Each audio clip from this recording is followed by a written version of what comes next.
Good morning all of you. Welcome back to our course Database Management System.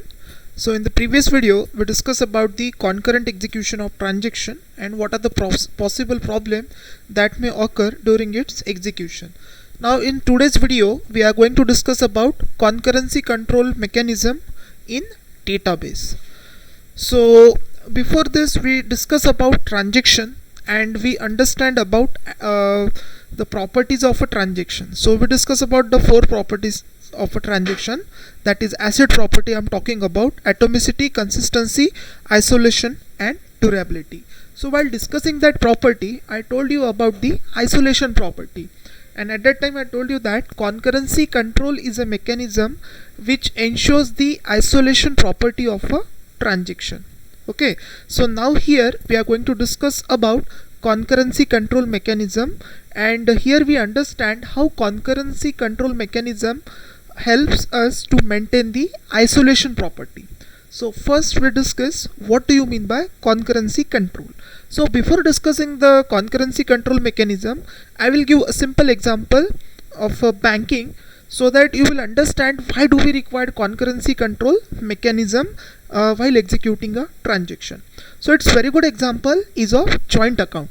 Just imagine a situation that person A and person B is having a joint account in particular bank. Let's say SBI. In SBI, person A and person B is having a joint account. Okay, and in that account initially only 1000 rupees is there, and there are two ATM cards are available. So person A go to one ATM to withdraw a 500 rupees, and person B at the same time is going to another ATM to withdraw 500 rupees. But in actual, in account only 1000 rupees is there, and minimum balance condition is of 500. That means only 500 can be withdraw. So that can be withdraw either by person A and person B. And just imagine that there is no concurrency control mechanism. So in that case what will happen, both person will go at the same time at two different ATM to withdraw the money from the bank. So suppose concurrency control mechanism is not there, so in that case what will happen, both person can able to withdraw 500 rupees from account, but in actual in that account only 1000 rupees is there and minimum balance condition is 500. So as we apply concurrency control mechanism, so in that case what will happen, only one person either A or B will get 500 rupees and other person will get an error message that insufficient balance. So why this thing is happening, how that thing is happening, that two person is going to perform transaction at the same time at two different ATM, but one is getting money and other is getting message. Why this thing is happening? This thing is happening just because of this concurrency control mechanism, because this concurrency control mechanism ensures the what, isolation property of a transaction. That means only one transaction can access a particular data item at a one time. That means suppose person A is performing withdraw operation, then at that time person B is not allowed. That means there is a fraction of second difference between execution of a transaction by person A and person B. Just because of this, one person will get 500 rupees and other person will get a error message, and this condition is controlled by concurrency control mechanism. So let's discuss what is concurrency control mechanism. So it's a mechanism of controlling the access to database by number of transactions simultaneously. What is a concurrency control mechanism? It's a mechanism to control the access to a database item by number of transactions simultaneously. Means we are controlling the access and we are not allowing to access the same data item at the same time by more than one transaction to perform various updation. It's a very simple example.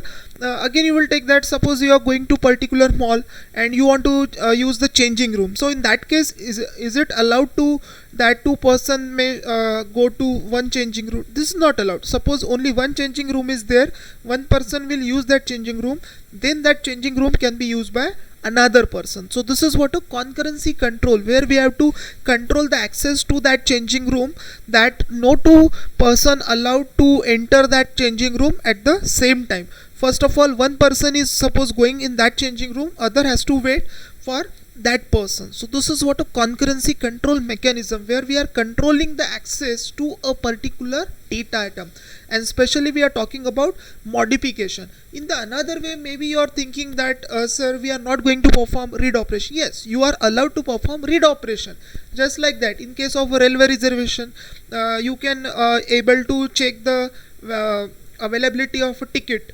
Suppose I need to travel from one city to other, so in that case I need to book a rail ticket. So in that case I can check, multiple person can check that ticket simultaneously. That means on single data item, more than one transaction can able to perform read operation simultaneously, but write operation is not allowed to perform at the same time. That means suppose only one ticket is available, and suppose 10 different passengers are there who have seen that only one ticket is available. So it is not happening that all these 10 passenger will get confirmed one ticket, because only one ticket is available. So in that case what is happening, only one passenger can able to book a ticket and got a confirmed ticket, and other 9 passenger may get a waiting ticket. Okay, so this thing is happening just because of concurrency control mechanism. If there is no concurrency control mechanism, then huge problem may occur. Just like in case of railway reservation, only one ticket is there, but though there is no concurrency control mechanism, that same ticket is allotted to 10 passenger, but in actual only one ticket is there. So in that case you may face a lot of issue. That's why we required concurrency control mechanism, which ensures the isolation property of a transaction. So concurrency control mechanism helps to maintain the data integrity of a database, and it can be used in a system such as a joint account, just I discussed over here, and reservation of a ticket. Okay, there also you can make use of this concurrency control mechanism. So this concurrency control mechanism can be implemented by using one of the following protocol: log based protocol, timestamp based protocol, graph based protocol, and validation based protocol. These are the 4 types of protocols are there in concurrency control mechanism. So very first we discuss about log based protocol. So what is log? Okay, again the same example of that mall. Okay, 2 person want to change their cloth, they want to use the changing room. So in that case that person will give token. Okay, generally that rings are used to use that particular changing room. Okay, so whoever person is having that particular token, say ring, that person is allowed to use the changing room. Once that person completes its usage, it hand over that token, say that ring, to another person. So this is what a log means. The person who is holding that room ring is allowed to go to that changing room. That means the person who is not having that particular ring is not allowed to enter into changing room. Means so this is how log can be used. To ensure the serializability, we require a data item to be accessed in a mutually exclusive manner. Mutually exclusive means what?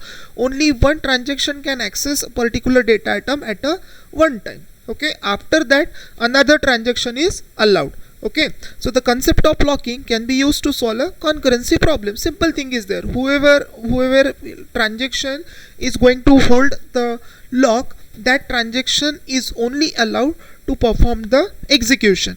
Okay, or allowed to access the particular data item, and other transaction is not allowed to access that transaction, that particular data item. So the lock can be applied on data item in 2 mode, either in a shared mode or in a exclusive mode. So what is a shared mode? So any number of other transactions can be allowed to read a data item Q along with Ti. Okay, in shared mode, transaction allowed to perform only read operation. Okay, so any number of transaction can allowed to perform read operation, but not allowed to perform write operation. So in short, you need to remember that lock can be acquired in 2 mode, either in a shared mode or in a exclusive mode. So in shared mode, only transaction is allowed to perform read operation, but transaction is not allowed to perform write operation. Whereas in exclusive mode, transaction is allowed to perform read as well as a write operation. Okay, but in this case restriction is there. Suppose Ti can write the data item Q, but no other transaction is allowed to perform read or write. Means in case of shared mode, what is the condition? that any number of transaction can perform only read operation. In case of exclusive mode operation, you can perform read and write both. But suppose transaction Ti is performing either read or write on data item say D, then no other transaction is allowed to perform any other operation. This is a case in case of a exclusive mode. That means suppose one transaction is performing any kind of change, then no other transaction is allowed to even perform read operation, because there is a situation that the transaction T1 is performing write operation and transaction T2 is performing read operation. So this is not allowed. So that you need to understand. Lock can be applied in shared mode or exclusive mode. So that transaction has to decide which lock it has to achieve. Whether it suppose its work is to only perform read operation, then it can acquire only shared mode lock. Suppose it wants to perform write operation, then it has to acquire the exclusive mode lock. Okay. Then two-phase locking protocol. Okay, so very first concurrency control mechanism or concurrency control protocol is two-phase locking protocol. So this two-phase locking protocol works in two phases. Okay, we will discuss these two phases. So what are the two phases involved in a two-phase locking protocol? One is a growing phase and second one is a shrinking phase. So what will happen in a growing phase? In this phase of a transaction can acquire lock but cannot release any lock. So in growing phase, what transaction can do? Transaction can acquire the lock but cannot release any lock. And once the transaction reaches a point where all locks that it need has been acquired, then that point is called as a lock point. Okay, so in case of a growing phase, any transaction is allowed to perform lock acquisition of a lock. Means transaction can acquire the lock during the growing phase, and once that transaction reach a particular point where all the locks that is required for that transaction is achieved, so that point is called as a lock point. And during the shrinking phase, transaction is allowed to, once the transaction reach to the lock point means what? It's a point where all the lock which is required by that transaction is achieved. Okay, so it enters into shrinking phase where it can only release the lock. Okay, so during the growing phase, transaction can acquire the lock, and during the shrinking phase, transaction can release the lock one by one but cannot acquire new lock. So during the growing phase, only acquisition of lock can be there, and during the shrinking phase, only releasing of lock can be takes place. So in that case, what is again important? Reaching of lock point is important. Once it transaction reach to the lock point, it starts shrinking phase where it has to release all the locks one by one which they have acquired. So in this way, this two-phase locking protocol works, and it helps to ensure the serializability in case of a transaction. It helps control the access to data item by using growing phase and shrinking phase. In the growing phase, it can acquire the lock, and in the shrinking phase, it will release the lock one by one, but it cannot acquire the new lock. So there are two versions of this two-phase locking protocols are available. One is a strict two-phase locking protocol, and second one is a rigorous two-phase locking protocol. So in the strict two-phase locking protocol, what you observe, that transaction is allowed to release all shared mode lock once the lock point has been reached, but it cannot release exclusive mode lock. So this is a condition given in a strict two-phase locking protocol. Transaction only release the shared mode lock but cannot release the exclusive mode lock until transaction commits. See, the commit is very important command or operation in case of a database. Unless and until transaction not going to commit, it is not allowed to release the lock. So transaction release all shared mode lock after lock point has reached, but it cannot release exclusive mode lock until transaction commits. So this is what a condition for strict two-phase locking protocol. Next is a rigorous two-phase locking protocol, where transaction is not allowed to release any lock, either shared mode lock or exclusive mode lock, unless and until it commits.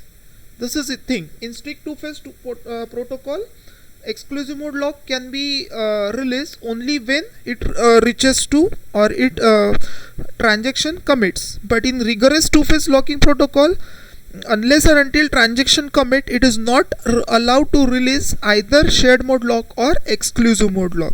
So these are the conditions given by rigorous two-phase locking protocol. So I hope you understand how two-phase locking protocol works. Now next we'll see how two-phase locking protocol guaranteeing the serializability. That means guaranteeing the serializability by using two-phase locking protocol. So here we understand that two types of lock can be acquired by transaction, either shared mode lock or exclusive mode lock. So in the shared mode lock, suppose transaction wants to perform read operation, then it has to enter into shared mode lock, and suppose transaction wants to perform write operation, then it has to enter into exclusive mode lock. Okay, so these are the scenario over here.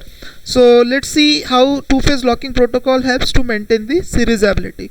So these are two transactions are there. T1 wants to transfer 100 rupees from A to B, and T2 wants to transfer 10% of amount of account A to account C. Okay, so in this case we are making use of two-phase locking protocol to ensure this serializability. So here we have seen transaction T1 wants to miss X represent lock X represent the exclusive mode lock, whereas S represent the shared mode lock. So here we have seen that transaction T1 wants to perform write operation. So which lock that transaction T1 should acquire on account A? Exclusive mode lock. So here you can see lock X of A, that means transaction T1 has acquired exclusive mode lock on data item A or account A. Then it perform read operation, then it perform this deduction operation, 100 rupees deducted from account A, and then it perform write operation, and after that the lock has been released. And what is the benefit of this lock? As T1 has acquired exclusive mode lock, so T2 is not allowed to perform any operation unless and until transaction T1 release its exclusive mode lock. So in this case transaction T1 release its lock, and after that transaction T2 will acquire the shared mode lock, because transaction T2 only wants to perform a read operation. So here you can see that shared mode lock is obtained by transaction T2 on account A, then it perform read operation, then it perform temp equals to A into 0.1, and then it perform unlock operation. Okay, after that transaction T1 acquire exclusive mode lock on account B, because here again transaction T1 wants to perform write operation over account B, so it acquires the exclusive mode lock over account B, then it read the value of account B, then it will add the 100 rupees and it perform write operation, and finally it will unlock it, that means it is release the exclusive mode lock over data item B.